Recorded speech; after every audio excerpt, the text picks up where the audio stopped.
Continuing on where we left off, this is me T-posing on the griffin, which you already knew about because I said it last episode.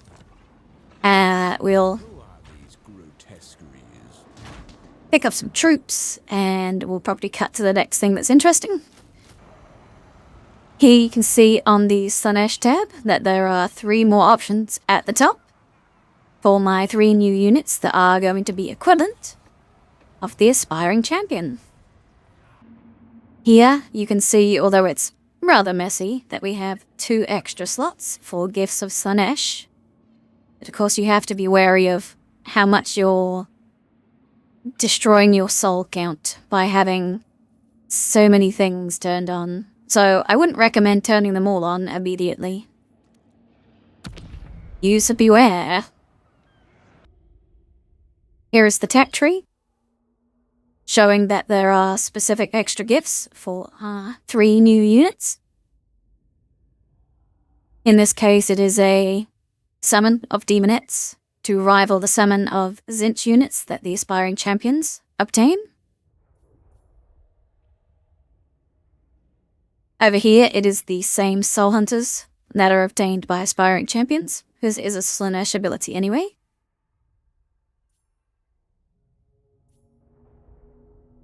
Over here, we have a new upgrade. Because it's Slaanesh, once again, I've just copied it across, and it's just the same thing. But when you look at the Tzeentch upgrade, you have the passive of In the Presence of Perfection, which currently is just called Murder of Sprites at the moment because I haven't renamed it. But it's going to be a Mortis Engine type effect on enemies once our unit is in melee. Because I didn't just want another barrier. That's just kind of boring. We have the same effect for the undivided ones in the same vein that the Slaanesh ones are the same. I just made the undivided ones the same as well. Didn't need to reinvent the wheel there. But when it comes to the Nurgle effects, instead of having poisoning attacks, like the Aspiring Champions do, we have charmed attacks, which makes a lot of sense to me. And for Khorne, instead of having Frenzy, like in Aspired Champions, we have the Rage ability. It's very cool, makes them a little bit different, a little bit fun. And then over here, we have Soul Scent instead of Hellblade, which is that armor-piercing weapon damage and some more melee attack. And the effect increases with each enemy unit in range with a leadership of wavering or below. So they're great at chasing down people. Or, if all the enemies are just routing nearby, you still get some great effects. And then instead of just having normal regeneration, which they gain from Nurgle on the Tempest, we have a double effect version that also doesn't make you weak to fire. But rather than working all the time, it does only work when you're not broken. At the moment, it just has the same tooltip as Sigvald's Aoric Armor, but, I can change that at any point. So all of these are added by extra mods that you can or can go without when running my mod. I don't think there's too much else to see on here unless we look over here, where I have... Sorry, I was mistaken. It is here. We've added Gore Feast for Hellstriders and Spawn of Slaanesh units, in addition to the Gore Feast for Chaos Warhounds and Ferromanticores that are rank 4 and above. So this effect, I believe, only works when you're playing Sigvald with my mod. I don't think it works as the other Chaos guys, and really this is for Sigvald, so I'll go and play those other guys with this mod on. But I've locked it down where I can. Over here for the giant manticles as well, we have the effects working additionally for Spawns of Slaanesh, Keeps of Secrets, and Soul Grinders of Slaanesh. And they're the same up here for the weapon strength, so it's all the undivided monsters, but also the Slaanesh monsters as well now, with the way that I've added it in. And then finally the same sort of thing for Heroes of Doom. I see a typo here. I've missed an E on Keeper of Secrets, which is a little bit odd. It seems like I didn't add the weapon strength effect in, so again, this could be working, but sometimes when you don't include the tooltip for it, it will just not appear. So possibly multiple tooltip errors, which I will just fix. I really don't think I changed too much else around here. Don't think it really needed it. You know, I might be a little bit wrong here. I feel like I should go into Charioteer and fix it so that it works, because it works for Marauder Horsemen, it should also work on the Hellstriders. This is my main objection to the way CA does a lot of things, in that Hellstriders of Slaanesh are not considered Marauders on a horse. I mean, obviously the horse part is wrong, but they're not considered like a mounted Marauder units for a lot of bonuses that we'll go into in other locations on the mod. Okay, I used a quick Miller developer mode to grab a few locations with resources so we could have a little bit of a look through them. So, first and foremost, we've got a cultist camp of pottery here. My mod adds an additional 3% from trade tariffs, just for Sigvald. When having the cultist camp of iron, instead of just working on the Chaos Warriors, you also get the additional armor for chosen units and aspiring champions, because it's a little bit strange when you have it specifically working for Chaos Warriors and they end up with more armor than your chosen units. I didn't really like that, so I fixed it. In my mind, I fixed it. Over here, at the gems, we're getting a little bit more hour reserve capacity for each one. Just a small bonus to make things a little bit different. When we have the cultist camp of spices, it's going to work for Undivided and Slaanesh spawn units as well as Chaos Trolls and Chaos Pharaoh magical units.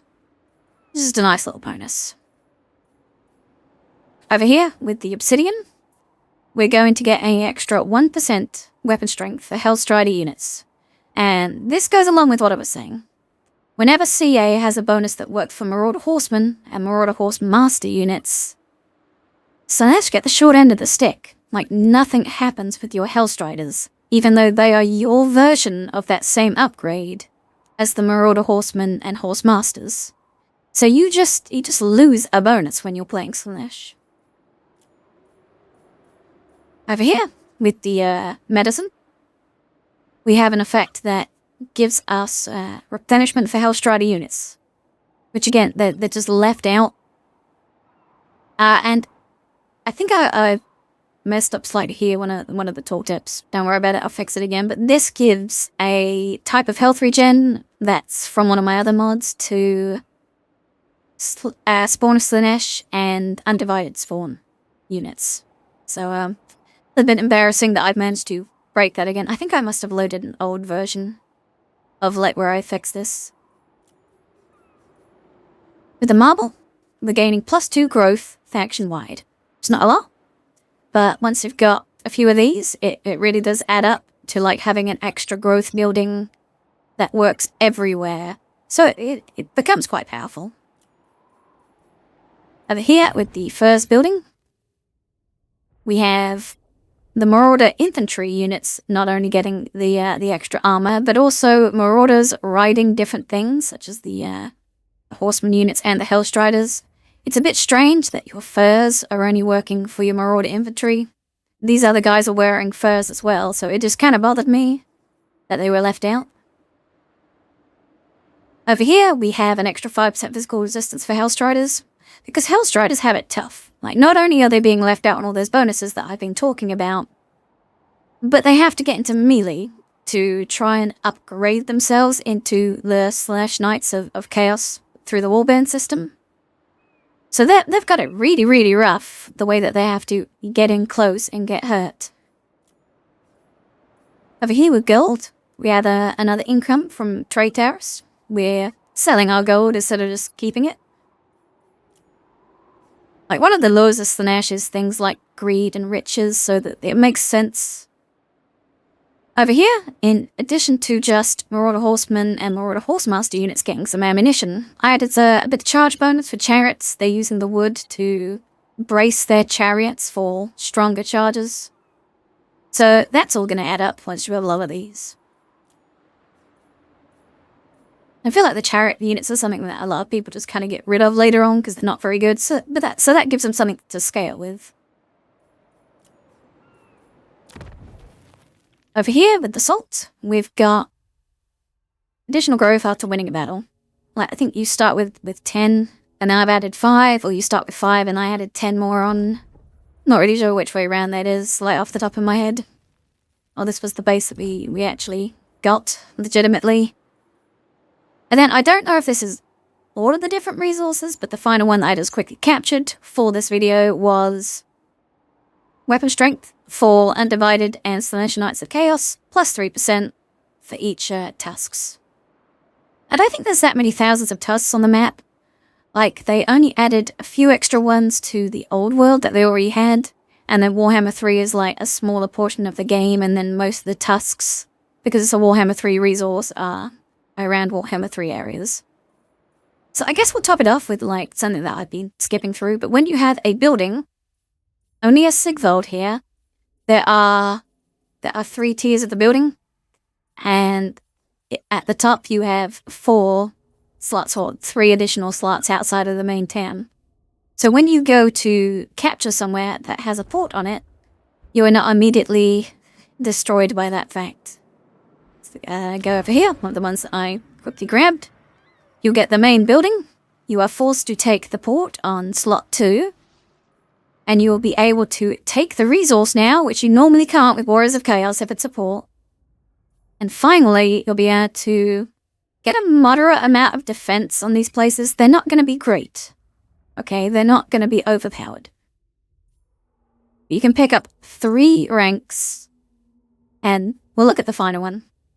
Hidden armies will be visible in the area, which is a problem as Chaos, because you do not have the other type of building that can detect things like Skaven, Beastmen, and the Changer.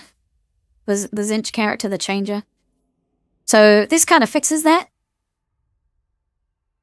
Control 5, some defense things, and adds walls to the sentiment so you can...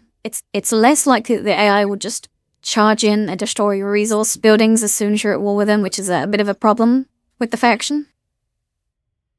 And between the upgraded troops over here and the troops over here, I think you either have something like 11 or 13 troops, and then if you use the seduction mechanic, when an enemy army attacks you, you might be able to get between 0, 2, or 4 more enemy troops. So you might be able to make the battle something like 15 angel walls and towers versus their 18 after you've taken 2 of their troops, or something around that lines. I haven't counted them up recently. But you'll be able to manually play the battle and have a decent chance of actually keeping your resource. If the enemy can't come at you with a small army, or even with the largest army, you'll have a chance. Whereas before, like I said, with like a low-level buildings and just the resource building on there, you get like an army of like 2 men and a cat to defend your resources, and it's dreadful. It just doesn't really work. So this is much better. And if you end up with a town that doesn't have a port, you've got 1 more slot.